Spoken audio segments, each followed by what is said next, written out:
किसान भाइयों, केंद्र सरकार ने जो कानून पिछले जून महीने में ऑर्डिनेंस जारी करके बनाए, उसके खिलाफ सारे देश में अब आंदोलन खड़ा हो गया है।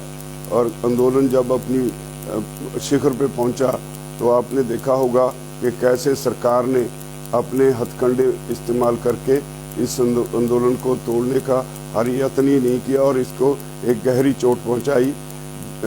ये बात आपके समझने की है कि हमारे लिए एक बैरिकेड लगाया गया, जहाँ से आगे हम नहीं जा सकते थे, लेकिन सरकार हमसे 17 दिन बाद 13 दिसंबर को कुछ लोगों को दिल्ली की तरफ से लाके उन्हें बिठा दिया। उनको कोई बैरिकेड उनके सामने नहीं लगाया गया और उन लोगों के साथ ही ये सारी साजिश रची गई। और एक लखा सिधाना बीजेपी का, आरएसएस का खास आदमी है और लखा सिधाना नहीं, दीप सिद्धू आरएसएस का खास आदमी है और एक लखा सिधाना उसके साथ मिला हुआ है। उन्होंने पंजाब किसान मजदूर संघर्ष कमेटी के नाम पे जो एक जथेबंदी बनी हुई है, उन लोगों से सांठ-गांठ करके इस सारे आंदोलन को गहरी चोट पहुंचाई है। हमने 25 तारीख को उस किसान संघर्ष कमेटी के अगुआ सरवण सिंह पंधेर से लंबी मुलाकात करके उनसे बार बार प्रार्थना की कि इस आंदोलन को बचाओ, सारे इकट्ठे होकर लड़े, लेकिन वो नहीं माने। और रात को 10 बजे पुलिस के उच्च अधिकारी उनसे बात करके जाते हैं और सुबह उनको हमारे से पहले ही लाल किला की तरफ तोड़ देते हैं। जब हम अपने रूट पे चले तो हमारे लिए पुलिस सामने खड़ी होके रूट एक तरह से बंद कर दिया। हमारे बार बार कहने के बावजूद वो कहते रहे कि सीधे चले जाओ। लाल किले की तरफ पुलिस खुद भेजती रही, हर नाके पे यही हुआ और पुलिस सरकार एक्सपोज हुई। जिस तरह से लाल किले पे झंडा फहराया गया, इतना लंबा समय पता नहीं पुलिस कहाँ थी और पता नहीं आज जो बदनाम कर रहे हैं संघर्ष को, वो लोग कहाँ थे, कौन से लोग थे जिनसे उन्होंने ये झंडा फहराया और नेशनल फ्लैग की बेइज्जती की गई।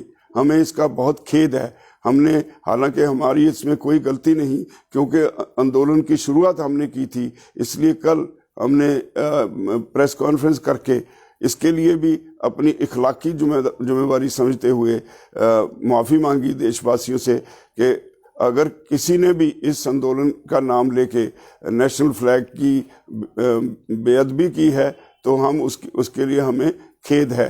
तो इसके अलावा तरह तरह की अफवाहें फैलाई जा रही हैं। किसान आंदोलन किसानों का है और किसानों के भविष्य की बात है और इसमें कुछ स्पीचेस हमारी, उसमें एक एक लाइन उठा के हरियाणा में हमारे भाइयों को भड़काया जा रहा है। मेरा कतई इसमें कोई ऐसी मंशा नहीं थी, क्योंकि मैंने 1978 से हरियाणा में यूनियन खड़ी करने के लिए सबसे पहले रिसालदार बलवीर सिंह, मास्टर केरी सिंह, मांगेराम मलिक जैसे जो किसान लीडर्स थे जो अब दुनिया में नहीं है, उनके साथ मैंने काम किया और हरियाणा में किसान संगठन खड़ा किया। और ये कैसे हो सकता है कि मैं हरियाणा के अपने ही भाइयों के खिलाफ कोई बात कहूँ? मेरा ऐसा कोई कतई मंशा नहीं। हाँ, कई बार अपने बच्चों को समझाने के लिए कुछ कहना पड़ता है। इसका मतलब ये नहीं कि हम उनके खिलाफ हैं या हरियाणवी भाइयों के खिलाफ हैं। मैं फिर भी अगर किसी भाई को इससे दुख हुआ, उसके लिए मैं खेद प्रकट करता हूँ, लेकिन मैं एक अपील करता हूँ। ये आंदोलन बहुत तेजी से आगे बढ़ रहा है और ये इससे हमारी भविष्य की किस्मत जुड़ी हुई है। इसलिए मेरी निवेदन है, ये बातें सब भुला के, अगर आपको कष्ट हुआ उसकी क्षमा करके सभी दोबारा फिर इस आंदोलन में उसी जोशो खरोश से शामिल हों जैसे पहले हरियाणा और पंजाब दोनों भाई इकट्ठे अलग अलग बॉर्डर्स पे बैठे थे। यूपी वाले अपनी जगह बैठे थे, उत्तराखंड के लोग बैठे थे, मध्य प्रदेश के लोग बैठे थे, महाराष्ट्र के लोग बैठे थे, सभी देश के अलग अलग राज्यों से लोग बैठे थे, लेकिन पंजाब और हरियाणा की संख्या सबसे ज़्यादा सी और ये पंजाब और हरियाणा ही इस आंदोलन के साथ देश की किस्मत बदलने वाला था। लेकिन सरकार अपने षड्यंत्र में कामयाब हुई। वो एक गहरी चोट पहुंचाई गई। हम सभी इस घाव से अभी तक जख्मी हैं और इसी दशा में कई बार कई बातें मुंह से निकल जाती हैं। मैं समझता हूं मेरे सारे भाई हैं हरियाणा वाले, वो मेरी इस बात को समझते हुए मेरी इस स्थिति को समझते हुए दोबारा इस आंदोलन में गांव-गांव में प्रचार करके लोगों को इसमें और तेजी से, पहले से भी ज़्यादा जोर से इसमें शमूलियत करें ताकि सरकार अपने षड्यंत्र में कामयाब ना हो सके। और अभी हमने 26 जनवरी के बाद एक पश्चाताप भी किया। आज हम सद्भावना यात्रा निकालने वाले हैं तिरंगे की के सत्कार के लिए सभी मिलके सिंघू बॉर्डर पे। और इसी तरह अगला प्रोग्राम 30 जनवरी को गांधी जी के शहीदी दिन पे एक दिन का सारी लीडरशिप अनशन करेगी। और 1 जनवरी का प्रोग्राम फिलहाल इसीलिए क्योंकि कन्फ्रंटेशन का माहौल सरकार बना रही है, इसीलिए हमने पोस्टपोन कर दिया है।